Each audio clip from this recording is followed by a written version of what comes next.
দেখো এইরকম যদি আমাদের সাবট্রাকশন থাকে মানে বিয়োগ থাকে, যদি দেখো ভগ্নাংশের বিয়োগ থাকে, এরকম কিভাবে আমরা ইন কুইক সেকেন্ডে অ্যান্সার করবো দেখো সেটা আমি ট্রিক্সটা বলছি। এরকম দেখো একটা নাম্বার আছে, বাকিটা ফ্র্যাকশন আছে, একটা হচ্ছে ইন্টিজার নাম্বার আছে আর একটা ফ্র্যাকশন আছে। এইরকম যদি হয় ফার্স্টে কি করবে, ইন্টিজারটাকে তুমি 1+ লিখে দেবে। এটা লিখতেই পারি 19 কে 18+1, এবারে মাইনাস যেটা আছে 11/8।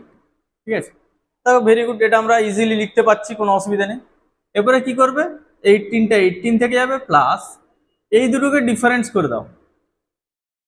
18 থেকে 11 বাদ দিলে কত হয়, 7।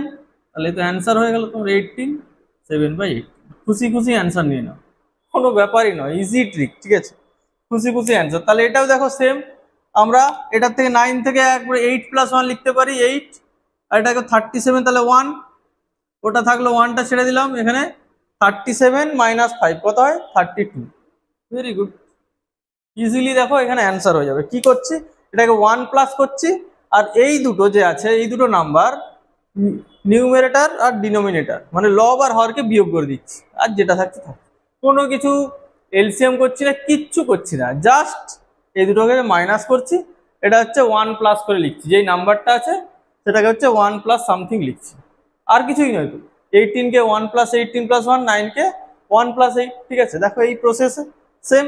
তাহলে এটা নিজেরা করে কমেন্টে অ্যান্সার দাও, দেখি কে কটা করতে পারে।